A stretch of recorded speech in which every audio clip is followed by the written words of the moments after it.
Hello friends, स्वागत है आपका हमारे वीडियो में। आज के इस वीडियो में हम लोग एसएससी सीजीएल के लिए स्पेशल 150 प्रश्नों को देखने वाले हैं, जो कि हिस्ट्री और ज्योग्राफी से लिए गए हैं। ठीक है, आपसे रिक्वेस्ट है कि वीडियो को पूरा देखिएगा और ज़रा भी स्किप मत करिएगा। हो सकता है आप जिस क्वेश्चन को स्किप करें वही क्वेश्चन आपके एग्जाम में पूछ दिया जाए। ठीक है, चलिए शुरू करते हैं वीडियो को। तो पहला प्रश्न है,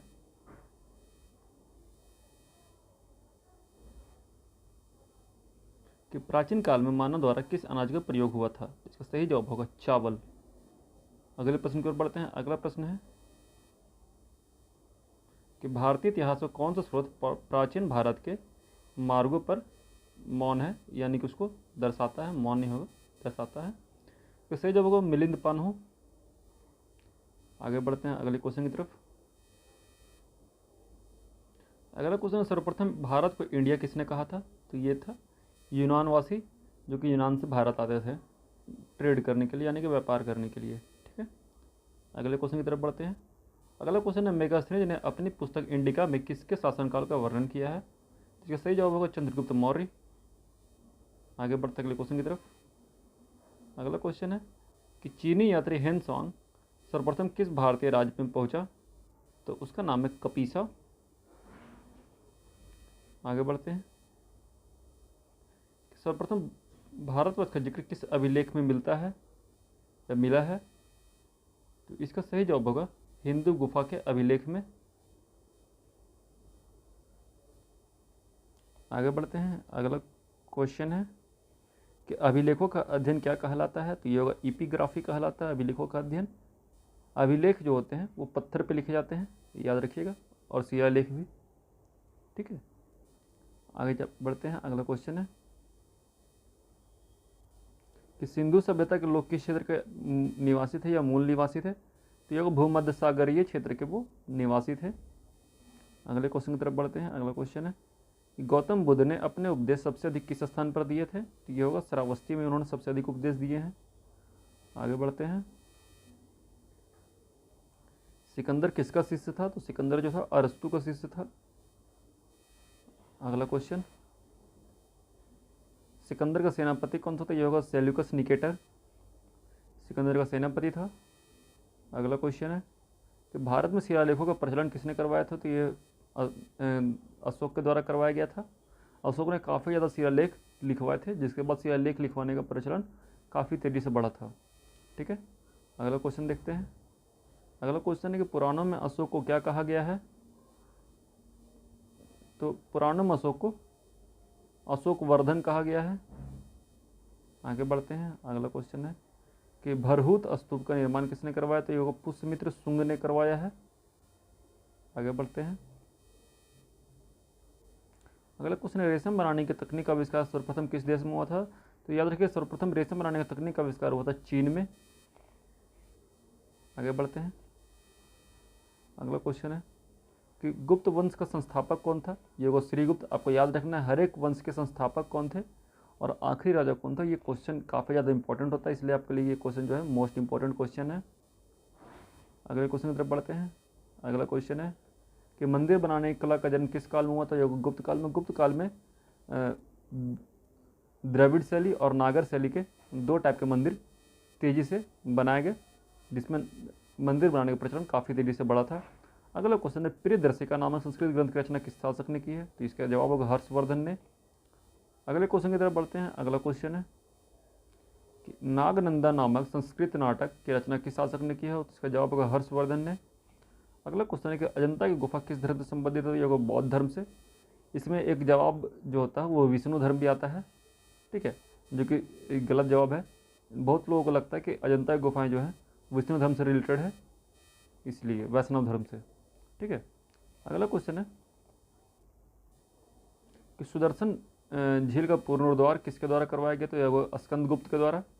अगला क्वेश्चन है, पुनश्चल का सिद्धांत किसने प्रतिपादित किया है? ये वह रीड ने। ठीक है, अगले क्वेश्चन की तरफ बढ़ते हैं। अगला क्वेश्चन है कि पुनश्चलन का सिद्धांत किससे संबंधित है? भूकंप से। ठीक है, रीड के द्वारा भूकंप के लिए कुछ पैरामीटर या क्राइटेरिया बनाया गया था उससे रिलेटेड है। अगले क्वेश्चन की तरफ बढ़ते हैं। अगला क्वेश्चन है पृथ्वी की आंतरिक संरचना की जानकारी प्राप्त करने का मुख्य स्रोत क्या है? तो इसका होगा भूकंप विज्ञान से हमें पृथ्वी की आंतरिक संरचना की जानकारी अच्छी तरह से मिलती है। अगला क्वेश्चन है भूगर्भ में जिस स्थान पर भूकंपीय तरंगों की उत्पत्ति होती है उसे क्या कहा जाता है? तो उसे कहा जाता है भूकंप केंद्र। अगला क्वेश्चन है कौन सी भूकंपीय तरंग सबसे अधिक क्षति पहुंचाती है? जो दीर्घ पृष्ठीय तरंग है। अगला क्वेश्चन है अंतःसागरीय भूकंपों द्वारा उत्पन्न समुद्री लहरों को क्या कहा जाता है? तो इसका जवाब को सुनामी कहा जाता है। अगला क्वेश्चन है सुनामी का मुख्य कारण क्या है? तो सुनामी का मुख्य कारण होगा भूकंप जो कि समुद्री तल के नीचे आते हैं। अगला क्वेश्चन है विश्व के सबसे अधिक भूकंप किस पेटी में आते हैं? तो इसका होगा परिप्रशांत महासागरीय पेटी में। ठीक है, पैसिफिक ओशियन भी कहा जाता है इसे, प्रशांत महासागर को। अगला क्वेश्चन है कि सुनामी किस भाषा का शब्द है? तो सुनामी जो है एक जापानी वर्ड है। अगला क्वेश्चन भूकंप की तीव्रता किस स्केल पर नापी जाती है? इसका जवाब होगा रिक्टर स्केल। ठीक है, क्या जवाब होगा इसका? रिक्टर स्केल पर। अगला क्वेश्चन है भूकंपों का अध्ययन विज्ञान किस शाखा के अंतर्गत किया जाता है? तो इसका होगा सिस्मोलॉजी। ठीक है, अगला क्वेश्चन है सिस्मोग्राफ किसे मापने के लिए प्रयोग किया जाता है? तो इसका जवाब होगा भूकंपीय तरंगों को नापने के लिए। अगला क्वेश्चन है समान बर्बादी वाले स्थानों को मिलाने वाली रेखा क्या कहलाती है? तो सब भूकंप रेखा। अगला क्वेश्चन है कि प्रशांत महासागर का 68% भूकंप क्षेत्र को क्या कहा जाता है? तो इसे कहा जाता है अग्निवलय। इसको इंग्लिश में कहा जाता है रिंग ऑफ फायर। अगला क्वेश्चन है भूकंप की कौन सी घटना धरातल पर घटित नहीं होती बल्कि जल में होती है? तो इसे कहा जाता है सुनामी। सुनामी एक ऐसी घटना है जो कि जल में होती है, ना कि धरातल पर। ठीक है, अगले क्वेश्चन की तरफ बढ़ते हैं। अगला क्वेश्चन है कि धरातल पर जहाँ सर्वप्रथम भूकंप का अनुभव किया जाता है उस स्थान को क्या कहते हैं? तो उसे कहा जाता है भूकंप अधिकेंद्र। अगला सवाल है भूकंप मापी यंत्र के अनुसार एक वर्ष में सामान्यतः कितने भूकंप आते हैं? तो 8000 से 10,000 बार एक वर्ष में सामान्यतः भूकंप आ ही जाते हैं। अगले क्वेश्चन की तरफ बढ़ते हैं। अगला क्वेश्चन है जिस स्थान पर भूकंप की उत्पत्ति होती है उसे क्या कहते हैं? तो इसे कहा जाता है भूकंप मूल या भूकंप केंद्र। अगला क्वेश्चन है भूकंप में तेज गति से आने वाली तरंगों का औसत वेग कितना होता है? तो ये होता है 8 मीटर पर सेकेंड। अगला क्वेश्चन है कि भूकंप की दृष्टि से सबसे खतरनाक सागर कौन सा है? तो वो प्रशांत महासागर। रिक्टर पैमाने के अतिरिक्त अन्य किस पैमाने पर भूकंप की तीव्रता मापी जाती है? तो इसे होगा मर्केली पैमाना। इस पे भूकंप को नापा जाता है। ये रिक्टर पैमाने के अतिरिक्त एक नया पैमाना है।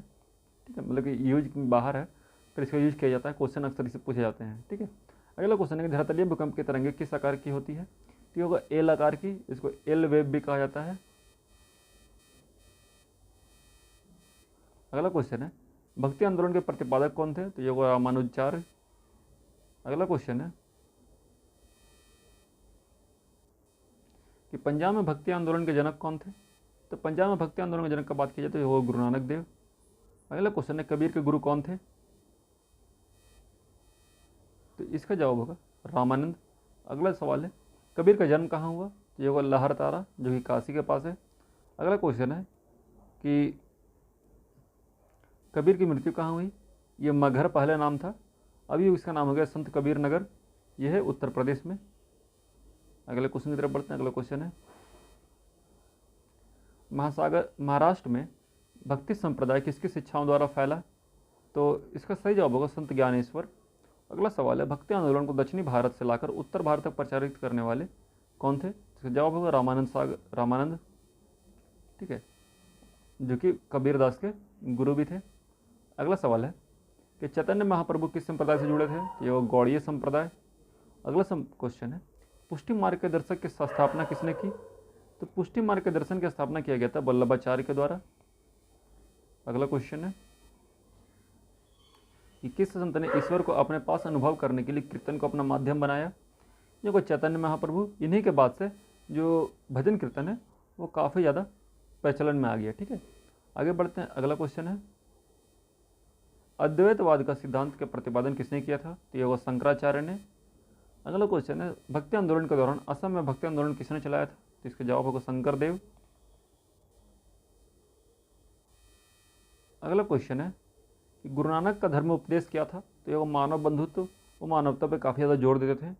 अगला क्वेश्चन है, किस भाषा को लोकप्रिय बनाने के लिए चंडीदास ने योगदान दिया? इसका जवाब होगा बंगाली।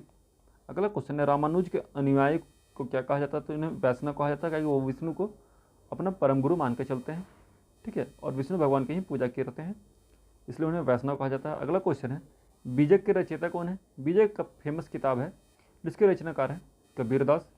अगला क्वेश्चन है, महात्मा बुद्ध व मीराबाई के जीवन दर्शन की मुख्य विशेषता समान थी, कौन सी थी विशेषता समान थी? तो वो पहला होगा संसार का दुखपूर्ण होना, ठीक है, वो दोनों मानते थे संसार जो है दुखों से भरा पड़ा है, ठीक है।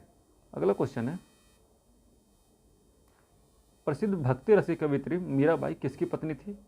तो मीराबाई जो थी राजा भोजराज की पत्नी थी, ठीक है। अगला क्वेश्चन है, यदि संस्कृत मातृभाषा है तो मेरी मातृभाषा दस्यु भाषा है, इसका यह किसका कथन है? तो ये कथन है एकनाथ का। अगला क्वेश्चन है, भक्त तुकाराम किस मुगल सम्राट के समकालीन थे? तो भक्त तुकाराम जो थे ये जहांगीर के समकालीन थे, ठीक है। आगे बढ़ते हैं। अगला क्वेश्चन है, किस संत ने अपने भक्ति संदेशों के प्रचार के लिए हिंदी का प्रयोग किया? तो वो रामानंद ने। अगला क्वेश्चन है कि शिवाजी के आध्यात्मिक गुरु कौन थे? तो ये होगा रामदास। आगे बढ़ते हैं। देखिए अगला क्वेश्चन है, दासबोध के रचयिता कौन थे? तो ये होगा रामदास। गुरु नानक का जन्म कब हुआ? तो ये होगा 1469 ईस्वी में। और बात की जाए गुरु नानक का जन्म कहाँ हुआ था? तो ये होगा तलवंडी नामक जगह पर। अगला क्वेश्चन है, सिख धर्म का संस्थापक किस सिख गुरु को माना जाता है? तो यह होगा गुरु नानक देव को।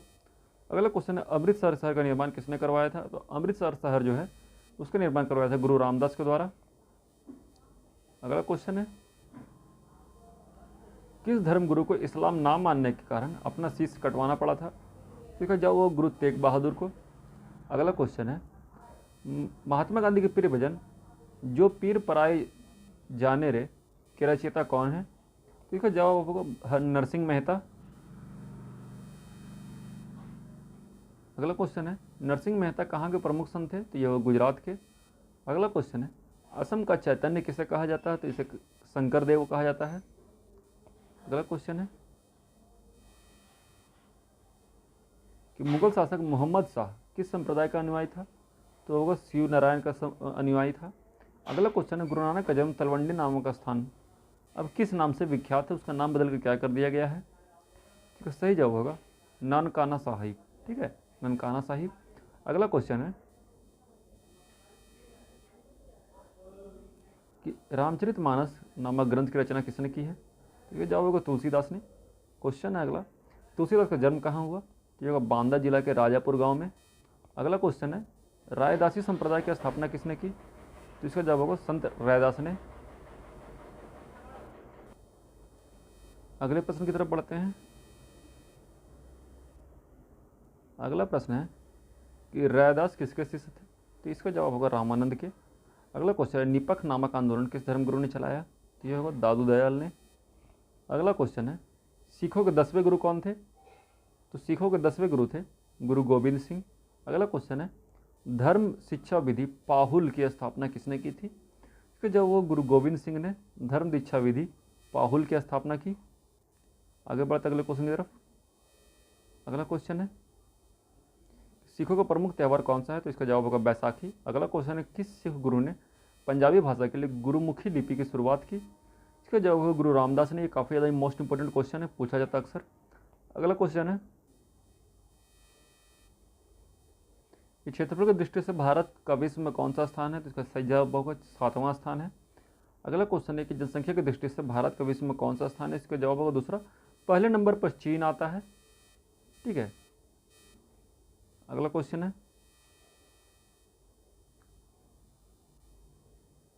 भारत के उत्तर में कौन कौन से देश है? तो भारत के उत्तर में यानी कि ऊपर साइड में कौन कौन से देश? में जवाब होगा चीन, नेपाल और भूटान। अगला क्वेश्चन है, भारत के पूर्व में कौन सा देश है? तो भारत के पूर्व में एक ही देश है, बांग्लादेश, ठीक है, और म्यांमार भी आंसर हो सकता है। अगला क्वेश्चन है, भारत के पश्चिम में कौन सा देश है? इसका जवाब होगा पाकिस्तान। इसमें साथ में अफगानिस्तान भी जोड़ा जा सकता है, क्योंकि अफगानिस्तान भी हमारे पश्चिम में ही पड़ता है। अगला क्वेश्चन है, कि भारत के दक्षिण पश्चिम में कौन सा सागर है? तो भारत के दक्षिण पश्चिम में अरब सागर पड़ता है। अगला क्वेश्चन है, भारत के दक्षिण पूर्व में कौन सी खाड़ी है? तो बंगाली खाड़ी जो कि बांग्लादेश के नीचे पड़ती है। अगला क्वेश्चन है, भारत के दक्षिण में कौन सा महासागर है? तो इसका जवाब होगा हिंद महासागर। अगला क्वेश्चन है कि पूर्वांचल की पहाड़ियाँ भारत को किस देश से अलग करती है? तो पूर्वांचल की पहाड़ियाँ जो है वो भारत को म्यांमार से अलग करती है। उनके बॉर्डर पर, भारत और म्यांमार के बॉर्डर पर एक पहाड़ी है जिसे पूर्वांचल की पहाड़ी भी कहा जाता है। अगला क्वेश्चन है, मन्नार की खाड़ी और पाक जलडमरू मध्य भारत को किस देश से अलग करते हैं? तो ये होगा श्रीलंका से। अगला क्वेश्चन है कि संपूर्ण भारत का अक्षांशीय विस्तार कितना है? तो ये होगा 8 डिग्री 4 मिनट से 37 डिग्री 6 मिनट उत्तरी अक्षांश तक भारत का विस्तार है। अगला क्वेश्चन है, भारत के मध्य से कौन सी रेखा गुजरती है? इसका सही जवाब होगा कर्क रेखा से। ठीक है, कर्क रेखा जो है भारत के मिडिल से गुजरती है। अगला क्वेश्चन है, भारत के उत्तर से दक्षिण तक का विस्तार कितना है? तो ये वो 3214 किलोमीटर। अगला क्वेश्चन है, भारत का पूर्व से पश्चिम तक विस्तार कितना है? तो इसका सही जवाब होगा 2933 किलोमीटर। अगला क्वेश्चन है, अंडमान निकोबार द्वीप समूह कहाँ स्थित है? जो वो बंगाल की खाड़ी में स्थित है। और लक्षद्वीप द्वीप समूह, तो लक्षद्वीप समूह जो है अरब सागर में स्थित है। आगे बढ़ते अगले क्वेश्चन की तरफ। अगला क्वेश्चन है, भारत का दक्षिणी छोर क्या कहलाता है?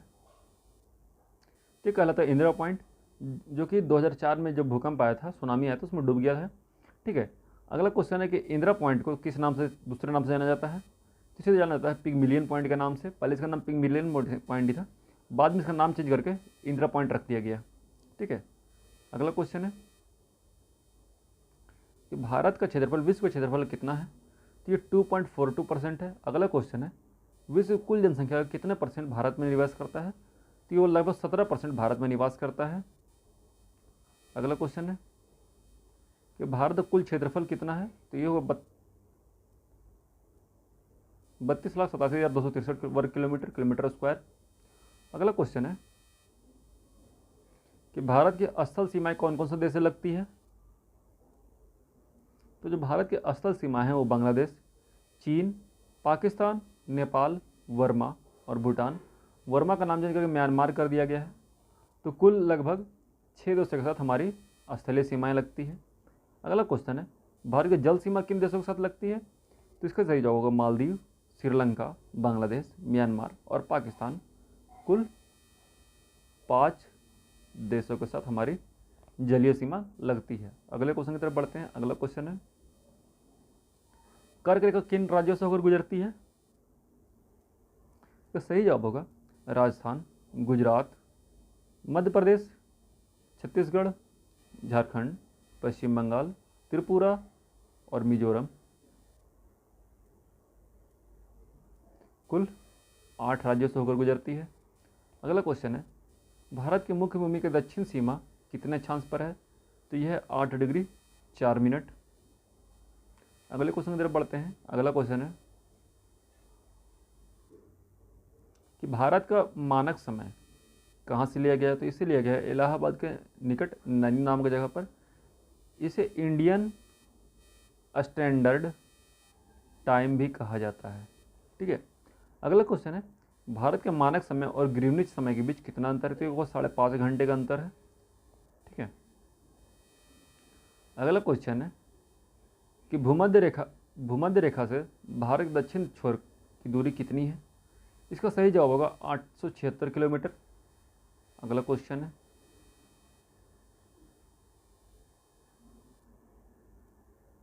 भारत के स्थलीय सीमा की लंबाई कितनी है? तो ये होगा 15,200 किलोमीटर। अगला क्वेश्चन है, भारत के मुख्य भूमि की तटरेखा की लंबाई कितनी है? तो ये होगा 61,100 किलोमीटर। अगला क्वेश्चन है कि भारत की कुल तटरेखा की लंबाई कितनी है? द्वीप समूह के साथ पूछ रहा है। तो ये होगा 7,516 किलोमीटर। द्वीप समूह में लक्षद्वीप और अंडमान निकोबार को इंक्लूड करके ये मिला के नापेंगे। अगला क्वेश्चन है कि संपूर्ण भारत के कितने % भाग पर पर्वत और पहाड़ी का विस्तार है? तो इसका सही जवाब होगा 28.8% भूमि पर हमारे यहाँ पर्वत और पहाड़ी हैं। अगले क्वेश्चन की तरफ बढ़ते हैं। अगला क्वेश्चन है, संपूर्ण भारत में के कितने क्षेत्रफल पर मैदानी विस्तार है? इसका सही जवाब होगा 44% क्षेत्रों पर मैदानी विस्तार है। अगला क्वेश्चन है, भारत में समुद्र तट रेखा वाले राज्यों की संख्या कितनी है? तो इसका सही जवाब होगा 9। अगला क्वेश्चन है, किस राज्य की समुद्र तट रेखा सबसे लंबी है? तो इसका नाम होगा गुजरात। अगला क्वेश्चन है, कर्क रेखा भारत के कितने राज्यों से होकर गुजरती है? इसका सही जवाब होगा 8। और कौन कौन सी, इसका जवाब हम लोग पहले एक क्वेश्चन में देख चुके, उसको आप लोग जाकर देख लीजिएगा दोबारा से। अगला क्वेश्चन है, भूमध्य रेखा के निकट कौन सा स्थान है? तो इसका नाम होगा इंदिरा पॉइंट। अगला क्वेश्चन है कि इंदिरा पॉइंट कहाँ स्थित है? तो इसका नाम होगा अंडमान निकोबार द्वीप समूह में स्थित है इंदिरा पॉइंट। अगला क्वेश्चन है, किस राज्य की समुद्र तट रेखा सबसे छोटी है? इसका नाम होगा गोवा। अगला क्वेश्चन है, भारत की स्थलीय सीमा किस देश के साथ सबसे लंबी है? तो इसका होगा बांग्लादेश। आंसर में जो ऑप्शन है या मैप देखने से लगता है वो पाकिस्तान या चीन लगता है, पर सबसे लंबा होगा बांग्लादेश का। इसलिए आपको कन्फ्यूज नहीं होना है और क्वेश्चन को अच्छे से याद रखना है। अगला क्वेश्चन है कि भारत कौन सा भू आकृतिक भाग प्राचीन है? तो ये वो प्रायद्वीपीय पठार सबसे प्राचीन पठार है। अगला क्वेश्चन है कि भारत के पूर्वी समुद्र तट को किस नाम से जाना जाता है? इसे कोरोमंडल तट के नाम से जाना जाता है। अगला क्वेश्चन है, कोंकण तट कहाँ से कहाँ तक स्थित है? तो ये गोवा से दमन तक स्थित है। अगला क्वेश्चन है, लक्षद्वीप समूह के द्वीपों की उत्पत्ति किसके द्वारा हुई? तो ये प्रबाल भित्ति के द्वारा। अगला क्वेश्चन है कि न्यू मर द्वीप कहाँ स्थित है? इसका जवाब होगा अंडमान सागर में। अगला क्वेश्चन है, कौन सा द्वीप भारत और श्रीलंका के बीच में स्थित है? वो रामेश्वरम, जो कि भारत का आखिरी जमीन है, उसे रामेश्वरम के नाम से जाना जाता है। अगला क्वेश्चन है कि लक्षद्वीप समूह के कुल द्वीपों की संख्या कितनी है? इसका जवाब होगा 36। अगला क्वेश्चन है कि लक्षद्वीप समूह के कुल कितने द्वीपों पर मानव का वास है? तो 10, मतलब लगभग 26 पे मानव नहीं रहते हैं। ठीक है। अगला क्वेश्चन है कि भारत किस स्थान को सफ़ेद पानी के नाम से जाना जाता है? ठीक है, क्वेश्चन काफ़ी कन्फ्यूजिंग है। सफ़ेद पानी इसे सियाचिन को कहा जाता है। अगला क्वेश्चन है कि जम्मू कश्मीर का वह हिस्सा जो चीन का अधिकार में क्या कहलाता है? इसे कहा जाता है अक्साई चीन। अगला क्वेश्चन है कि भारत का शीत मरुस्थल कौन सा है? ठीक है, तो इसका होगा लद्दाख। ठीक है, क्योंकि लद्दाख में बारिश बहुत कम होती है, उसका ऊंचाई जो है काफ़ी ज़्यादा हो जाता है, इसलिए वहाँ पर बारिश नहीं होती है, वृष्टि छाया हो जाती है। अगला क्वेश्चन है कि भारत की देशांतर स्थिति क्या है? तो ये 68 डिग्री 7 मिनट से 97 डिग्री 25 मिनट तक है। अगला क्वेश्चन है कि भारत में कितने केंद्र शासित प्रदेश हैं? तो इसका जवाब होगा 6। दमन दीव को मिला के 1 कर दिया गया है। अगला क्वेश्चन है, किस देश के साथ न्यूमर द्वीप के कारण भारत का विवाद है? तो ये होगा बांग्लादेश। अगला क्वेश्चन है कि भारत किस गोरला पर स्थित है? तो ये वो उत्तरी गोलार्ध पर स्थित है। अगला क्वेश्चन है कि केंद्र शासित प्रदेश दादरा नगर हवेली भारत के किन राज्यों के बीच स्थित है? तो गुजरात और महाराष्ट्र के बीच में स्थित है। अगला क्वेश्चन है, किस राज्य को पहले नेफा के नाम से जाना जाता था? तो वो अरुणाचल प्रदेश। ठीक है, अरुणाचल प्रदेश के साथ में जो कुछ स्टेट थे उनको मिलाकर पहले नेफा कहा जाता था। ठीक है। अगला क्वेश्चन है कि केंद्र शासित प्रदेश अंडमान निकोबार द्वीप समूह की राजधानी पोर्ट ब्लेयर किस द्वीप पर स्थित है? जो दक्षिणी अंडमान। अगले क्वेश्चन की तरफ बढ़ते हैं। अगला क्वेश्चन है कि कौन सा राज्य उत्तरी पूर्वी राज्य की 7 बहनों का भाग नहीं है? तो होगा सिक्किम और पश्चिम बंगाल। लोग कन्फ्यूजन में अक्सर सिक्किम को इंक्लूड कर लेते हैं कि वो भी 7 बहन में आते हैं, 7 सिस्टर स्टेट में, पर सिक्किम नहीं आता है, आपको याद रखना है। अगला क्वेश्चन है कि कौन सा महत्वपूर्ण अक्षांश भारत को 2 भागों में बांटता है? तो ये 23 डिग्री 3 मिनट उत्तरी अक्षांश जो है वो भारत को लगभग 2 भागों में बांट देता है। अगला क्वेश्चन है, उत्तर भारत में उप हिमालय क्षेत्र के सहारे फैले समतल मैदानों को क्या कहलाते हैं? तो ये होगा भावर। अगला क्वेश्चन है, कोरी निवेशिका कहाँ स्थित है? तो ये कच्छ का रण में। ठीक है। अगला क्वेश्चन है कि भारत का कौन सा राज्य 3 और बांग्लादेश से घिरा है? तो ये वो त्रिपुरा। त्रिपुरा जो स्टेट है कुछ ऐसा पड़ जाता है नीचे से, तो यहाँ सब तरफ बांग्लादेश है, यहाँ पर सिर्फ और सिर्फ त्रिपुरा ही एक ऐसा स्टेट है। अगला क्वेश्चन है, भारत किस स्थान को मरुस्थल की राजधानी कहा जाता है? तो ये जैसलमेर।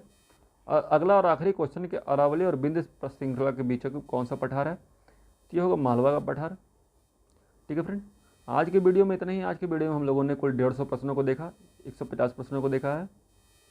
ठीक है, ये आपका आने वाले सभी एग्ज़ाम जैसे कि CGL, जिसका हाल ही में वैकेंसी निकला है और जिसमें लगभग 20,000 पोस्ट है। ठीक है, अभी जैसा कि अनुमान लगाया जा रहा है कि अभी रेलवे में काफ़ी ज़्यादा पोस्ट आने वाली है, वैकेंसी, तो उसके लिए भी आपके ये सारे क्वेश्चन काफ़ी ज़्यादा इंपॉर्टेंट होंगे। तो आपसे रिक्वेस्ट है कि वीडियो को पूरी तरह से देखिएगा और हर एक क्वेश्चन को याद करिएगा। ठीक है, मिलते हैं आपसे नेक्स्ट वीडियो में कुछ अलग क्वेश्चनों के साथ। अगर आपको वीडियो अच्छा लगा तो वीडियो को लाइक कर दीजिए और चैनल को सब्सक्राइब कर दीजिए, क्योंकि आपके लाइक करने से ही हमारे चैनल का मोटिवेशन बढ़ेगा और हमारी रीच ज़्यादा लोगों तक होगी। मिलते हैं आपसे नेक्स्ट वीडियो में, तब तक के लिए जय हिंद, जय भारत।